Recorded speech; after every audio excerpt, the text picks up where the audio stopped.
Na Białorusi paliwo. Ile kosztuje? Już podchodzę, już mówię. Работай z nami. Piekarz.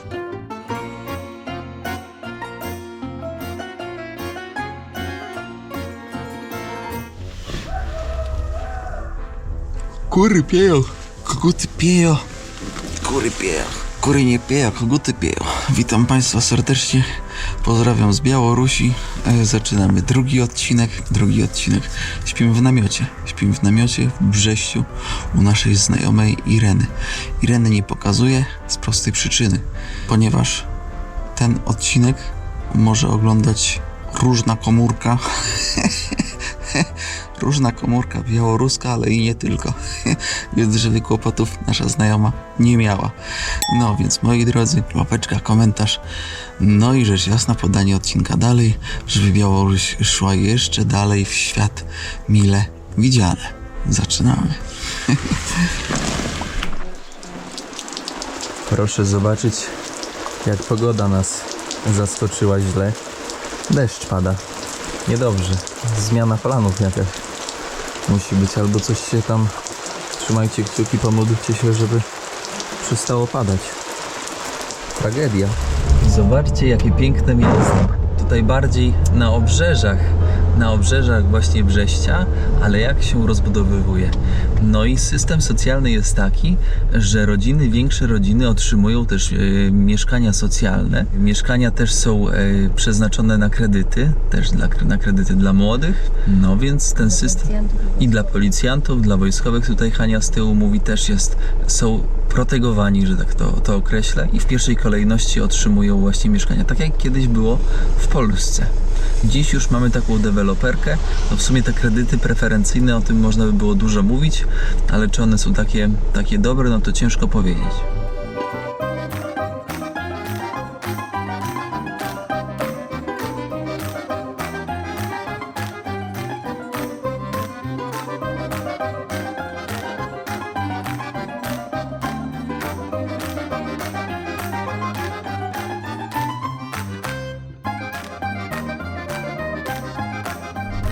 Wiecie, co jest ciekawe tutaj w Białorusi? To, że kiedy młody człowiek bierze kredyt i ten kredyt jest na mały procent, bo to jest taki rządowy kredyt, który ma wspomagać obywatela, no to ten kredyt on trwa załóżmy 40 lat i po 40 latach niestety, bądź stety, inflacja idzie i jak ta inflacja zjada ten kredyt. I na plus dla obywatela, bo w momencie, kiedy on bierze 100 000 złotych na nasze, no to po 40 latach, no to on spłaca praktycznie grosze. Więc taka świadomość bytu kredytu sprawia, że człowiek chce wziąć ten kredyt, a nie tak jak u nas. Jak myślisz o kredycie, no to praktycznie chciałoby się zemdleć. A tutaj buduje się. O, jaki chram piękny. Chram to nic innego jak cerkiew. Tutaj już na wylocie z Brześcia jedziemy na wylotówkę, tam już się zatrzymamy i będziemy sobie kontynuować. Proszę zauważyć, jaka architektura, styl sowiecki. Zobaczcie, takie, powiedziałbym, troszkę piramidy, ale one mają za zadanie wpuszczanie światła do klatek schodowych. Z tego, co się orientuje. Ktoś może mnie poprawić, jeśli ma wiedzę na ten temat. Ktoś by zapytał kierowniku, a czemu tak z partyzanta w ogóle nie kręcisz siebie, czemu nie kręcisz swojej znajomej? Powiem wam, że jesteśmy w kraju, w którym drobne słowa, drobne gesty mogą wywołać złe sytuacje. I chciałbym uchronić swoją znajomą przed tego typu niemiłymi zdarzeniami. Więc tak, dlatego też tak trochę z partyzanta kręcę i nie dziwcie się ku temu. Jednak zapomniałem w pierwszym odcinku zapytać osoby, które znają się na telefonach bądź mają znajomych, co ten pogranicznik w telefonie zrobił. Moi drodzy, on coś tam wpisał, wyskoczył kod kreskowy, zeskanował i coś tam, że coś tam śledzi. Obejrzyjcie odcinek pierwszy, podeślijcie odcinek komuś kumatemu, kto ogarnia takie rzeczy telefoniczne i żeby powiedział, o co mniej więcej chodzi, dobra? Bo to jest dość ciekawe. A my tymczasem z Haneczką uciekamy na północny wschód, w stronę Mińska tak mniej więcej, tak żeby sobie popatrzeć jakieś wioseczki, jakieś miasteczka, tak żeby się bardziej przychylić, zapoznać z białoruską kulturą i ludźmi. Zaczęło padać. Zaczęło padać, ale tutaj szefowa mądra, bo kurtkę ma. Mi znajoma dała płaszcz przeciwdeszczowy, więc ja też mądry. Ja mam adidaski, to jest najgorzej. Sandały było trzeba mieć. Ty, ale powiem wam jedno. Czarków mało, pulpetów mało. Nie widać tutaj. Hania mówi, że mało starych samochodów. Coś w tym jest, ale jesteśmy w mieście, no to może poza miastem być trochę gorzej. Ale na przejściach granicznych są kamery, więc jak ciebie pierdyknie, no to będzie od razu... Na przejściach dla pieszych. Na przejściach dla pieszych, a co powiedziałem? Granicznych. Granicznych, no dla mnie wszystko już granicą. To będzie wiadomo, kto cię pierdyknął, więc uważajcie, kierowcy. Powiem wam jedno, że ciężko jest na początku podróży po Białorusi szukać czegoś złego tutaj. Na zasadzie, wiecie, kiedy człowiek jeszcze nie był w Białorusi, to myślał, no miałem dużo dziwnych takich myśli w głowie, ale w momencie, kiedy tutaj przyjeżdżasz, to wszystko tak jakby troszkę znika. Świat staje się prostszy, kompletnie prostszy. Symbol Białorusi to nic innego jak bocian. Przynajmniej mamy przystanek. O, ktoś tu flachencję robił. Co my tutaj ładowaliśmy? Klepowaja. Klepie pewnie. Mocno. Wioska. Drewnia. Rowery stoją, w odwiedziny się przyjechało. Krzyż na początku każdej wioski i na końcu każdej wioski, żeby chronił mieszkańców. My idziemy, podjechaliśmy z taką młodą dziewczyną, która powiedziała, że była na Santiago de Compostela, na szlaku świętego Jakuba. My idziemy tam na przystanek, na przystanówkę. Łapiemy dalej. Łapanie stopa tutaj nie jest takie hop-siup. Nawet jeżeli jedziesz z Hanią, czy chcecie, czy nie chcecie, jedno jest pewne, lubię się szwendać. Czuję, że żyję.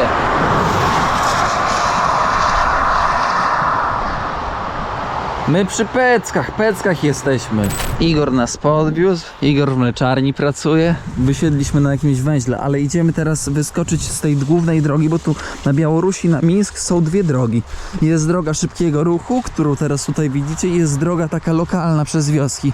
My idziemy na tą lokalną, bo tutaj no to nie nasze klimaty. Kierowniku, bocian leci, a jak bocian leci, to cały rok przeleci. Jak bocian leci, patrz Hania, bocian leci. Czy wy sobie zdajecie sprawę z takiej ciekawostki, mało powiedziałbym przyjemnej, że Białoruś to jedyny kraj, w którym można wymierzyć karę ostateczną i wykonać tęże karę ostateczną?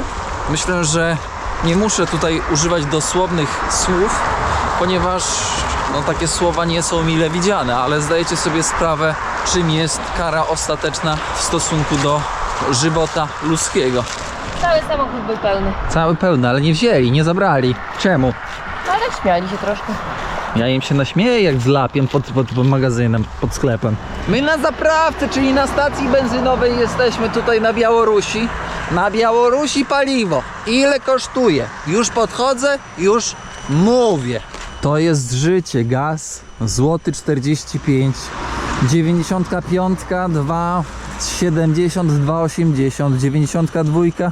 W sumie to lepiej lać 95, taka sama cena, 2,80 tak mniej więcej. No to jest życie, moi drodzy, to jest życie. Pierwsza czarinka białoruska, czarna, za rurami z gazem sobie chodzi, oj, sobie tam chodzi przy tym. Czarинka. No, посмотрите, как у вас здесь культура, как у вас жизнь. Tak. Tylko deszcz. Дождь, да. Это ж похожие языки. Так, Похожие, там да. слово ставишь таких, то вам кажется, что я по-польски разумею. Я-то в принципе разумею, Ну, да. на бытовом уровне. И хорошо, можно разговаривать. Kolejny pan prawosławny, jak usłyszał, że ja prawosławny, to rękę uścisnął, uśmiechnął się. Tu nas pod tym przystankiem wyrzucił, ale zobaczcie, jaki piękny przystanek. Proszę bardzo, Astromicz. Taki powiedziałbym artystyczny ten przystanek, nie? Te kolory... Śpiewać. Można śpiewać, można śpiewać? Można. Muzykantka. Proszę zobaczyć. Rabotaj z nami. Piekarz 1200 rubli białoruskich, czyli 1200-1450 złotych. Powar, kucharz 1250-1700, no to będzie 1500 złotych, 2050 złotych wypłata miesięczna. Taka zmywarka, osoba, która no sprzątaczka 1000 na złotówki już, 1000, takie widełki, 1200, 1500 złotych. I tutaj ostatnia pozycja, kelner 1100, 1300 wypłaty, więc to będzie jakieś 1300 zł, 1700 zł. Idziemy łapać stopa, ale trzeba zwrócić uwagę, że koszty życia tutaj są znacząco niższe. A mianowicie największy koszt życia, no to jest opłata za mieszkanie, energia, gaz i takie rzeczy, czy woda. To tutaj są znacząco niższe niżeli w Polsce naszej, kochanej Polsce. Więc jakbym zarabiał jako kucharz 2000 zł, a prawdopodobnie też nadgodziny pewnie można trzaskać, no jak ktoś tutaj zarobi 2500, no to można żyć. Można żyć. Szefowa łapie. Gdzie łapie? Ja głodny, ja głodny. Szefowa mnie zawsze głodzi w podróży. Witamy Państwa na kolejnym przystanku Gorsk. Jedziemy do Berozy. Czemu jedziemy do Berozy? Bo ziomek nam sprzedał, że w Berozie jest park Afgańczyka. Czujecie to? W Białorusi park Afgańczyka. Ciekawe dlaczego, ale spróbujemy to zbadać. Też jedziemy zjeść. No bo jak widzicie tutaj ciężko. Tutaj co najwyżej można by było jagody sobie pojeść. Hania, nie kradnij jabłek! Bo Łukasz nas za tego zamknie za to. Tutaj naprawdę tak powiedziałbym mało jeździ. O, jakaś fureczka może tutaj się skręci. Ale na spokojnie, mamy jedzenie. Ja tutaj z Hanią nie zginę. Test jabłuszka! Kwaśne? Nie. Słodkie? Nie. To dobra. Umyte. Daj spróbować. Dobra. Blogierów nie zabiorę. Pamiętajcie zasady, jeżeli macie w jabłku dziurę albo jest robak, to znaczy, że robak gówna nie je. Więc warto jeść takie jabłko. A jeżeli jest piękne, ładne i gładkie i tam robaka nie ma, to znaczy, że nawet robak nie chciał dotknąć, więc takiego nie ruszajcie. Takie najlepsze. Podejście numer 4747 w Białorusi. Przystanek niezdewastowany, śmieci w koszu. Nie jest to takie, powiedziałbym, standardowe zachowanie społeczeństwa. I to jest naprawdę na plus dla Białorusi, bo jeżeli pojedziemy do sąsiedniego kraju, którym jest na przykład Ukraina, to już takiej czystości nie zastaniesz. Edukacja, restrykcyjne przestrzeganie prawa, które wiąże się z karami, pozytywnie wpływa na czystość kraju. Tylko jak mamy prawo, to trzeba to prawo respektować i do tego jeszcze, że respektować, to trzeba też wyciągać kary, jeżeli ktoś tego nie respektuje. Bo jeżeli kar nie ma, kary są, ale nikt o nich nie mówi i ich nie wymaga, no to prawo nie istnieje. Nie wiem, co to jest za technika łapania stopa, ale wątpię, że jest efektywna. Hania, tak się nie łapie stopa. Czy jedzie coś? Это наш Бероза. береза, да. Вот. Оп. Успели? Бероза брзоза. Jak derwo. Да, дерево. Да, это береза. Вот наша Эстята здесь у нас на этот. Так, мы еще сейчас километрик проедем. Podróże po Białorusi. Jesteśmy na placu afgańskim, ale zaraz wam opowiem, bo deszcz pada. Masakra jakaś, o co chodzi? Można na chacie było zostać. Jesteśmy tutaj. Kopuły pozłacane, krzyże pozłacane. Z daleka widać, że prawosławna cerkiew, ale my się skupimy na parku afgańskim.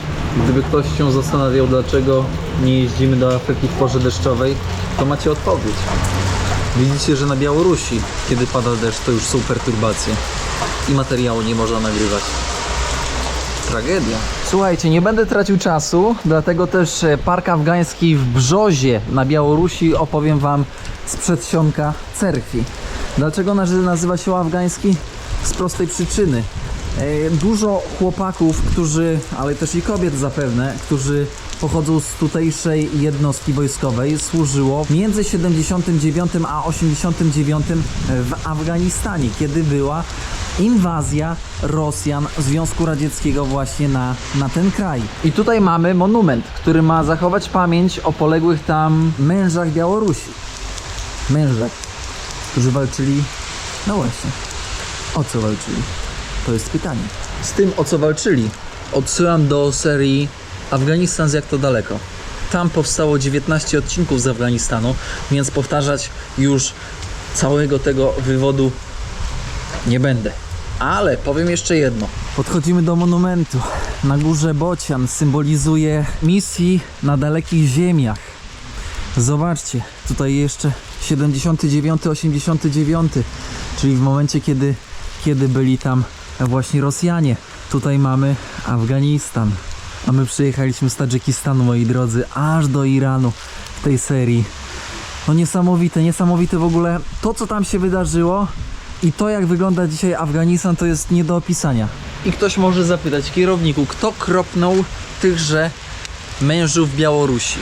No nikt inny jak Tadeusze, czyli talibowie. I ktoś zapyta, o kurczę, ale czy talibowie w takim wypadku są źli? No moi drodzy, teraz spójrzcie. Tadeusze kropnęli tych, a ci zapewne kropnęli Tadeuszy. Więc taki memoriał równie można by było dobrze postawić w Afganistanie, no i płakać nad rozlanym mlekiem. Ale my, zwykli obywatele, ja osobiście tak jakby nie rozumiem tego, za co ci panowie oddali życie. Nie rozumiem. Prawie 9 z kawałkiem lat bycia w Afganistanie przez Rosję dało guzik. Dobrze, że dało guzik, no bo po co mają się tam wtykać? To nie ich kraj, to Tadeuszy kraj. A tutaj obok, przyznam szczerze, że to chyba jest jeden z bardziej wystawnych placów ze sprzętem wojskowym, jaki do tej pory w życiu widziałem. Najbardziej przyciąga wzrok Mi-24. To jest, moi drodzy, ciężki śmigłowiec bojowy opracowany w Związku Radzieckim przez takiego gościa, który się nazywał Michaił Mila, dlatego jest Mi nazwisko. Zobaczcie, jaki ogromny. No i takie właśnie sprzęty działały w Afganistanie. Zaczęto produkować na początku lat 70., zakończono produkować w 1989, czyli w momencie, kiedy wojska wróciły do siebie. I teraz zobaczcie, mając taki sprzęt, mając tyle hajsu, nie poradzili sobie z Tadeuszami. Ktoś zapyta, dlaczego? I już wam mówię dlaczego. To jest tylko i wyłącznie taka moja personalna myśl. Nie sprzęt robi z ciebie fotografa. Nie sprzęt robi z ciebie wojownika. Symboliczna fontanna, która symbolizuje łzy. Łzy rozpaczy. Samobieżne działo przeciwlotnicze. Jakby ktoś powiedział czołg, no to w sumie czołg samobieżny. No i on miał na celu zestrzelić wszelkiego rodzaju jednostki latające. Szyłka, tak się nazywa, a dokładnie to jest ZSU 23-4 Szyłka. Patrzcie, jakie działa, ja pierdzielę. Powiem wam, że tak. O, tutaj widać trochę zdeformowane, ale nie ma co się dziwić, jakie tam temperatury musiały panować. W Niemczech kiedyś taki gość zaczął skupować ogólnie sprzęt militarny, taki jak ten, no i działa zaczął skupować, a z tych dział zaczął robić scyzoryki. Dla miłośników jeszcze jest tutaj BTR-60, radziecki transporter opancerzony. Moi drodzy, produkowano go ponad 20 lat, tam chyba od 59 w górę, jak dobrze pamiętam. Zobaczcie, wariat jakich mało, 90 km na godzinę na utwardzonej. W wodzie też by pojechał. Pojechał, popłynął 10 km na godzinę. Ciekawe jest to, jaki ma zasięg.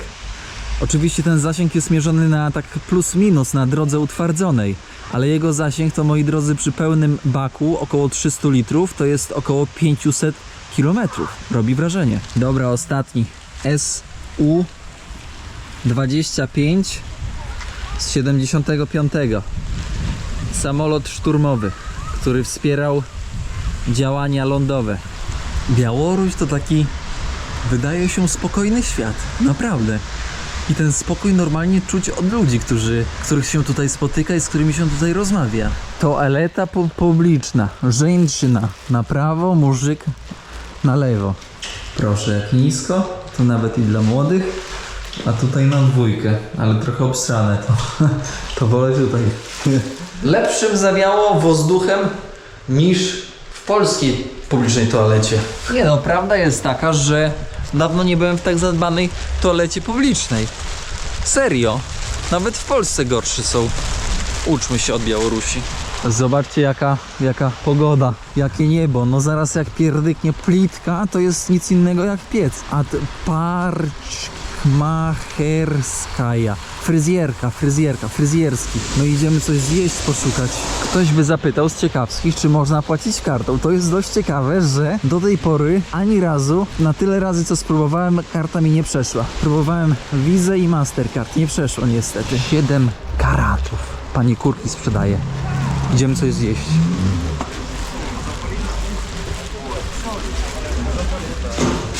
Hania, coś dla ciebie. Tutaj jakiś muzej, a tutaj jakaś pizzeria. Kurczę, jak mało miejsc do zjedzenia czegoś. Hania, stukniesz w boksera? A nie, bo jeszcze będzie wstyd. Hania ogarnęła menu.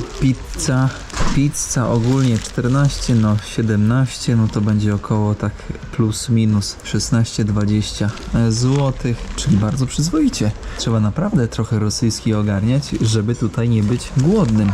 Menu duże. Pytanie tylko zasadnicze, czy wszystko mają. Hania mówi, że bliny mają, czyli takie naleśniki, placuszki, tudzież pizzę. Coś jeszcze tam mają, czy już? Coś mamy, ale pani mówiła do mnie w ten sposób po rosyjsku, więc nic nie zrozumiałam. Cukier z taką żabką na Białorusi. Czekamy na pizzę. Hania, mamy tak, 4 sery i mamy tutaj kukurydza, papryka, jeszcze cebulka wegetariana. Ogólnie smacznego. Jejku, jak głodny, ale przyznam szczerze, że nie jest tutaj tak łatwo znaleźć miejsce do jedzenia. Pizza w Białorusi. Szanowni Państwo, tak wyglądają twarze, które są najedzone i szczęśliwe. Ja muszę coś powiedzieć, że No. niesamowita kultura picia wódki w tym momencie. A tak. Привет, привет. Здорово! A jak kanał? Jeszcze raz?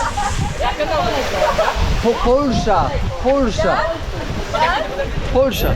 Czekajcie, muszę domknąć, moi drodzy, odcinek. Pozdrawiam Was serdecznie. Pamiętajcie o łapeczce, komentarzu i rzecz jasna o poczcie sandałowej. Myślałem, że już policja jedzie. Poczcie sandałowej, moi drodzy, podawajcie odcinki dalej i rzecz jasna, do usłyszenia w 3. odcinku. Co? Pozdrawiamy z Białorusi. Wszystkiego dobrego. Udacia.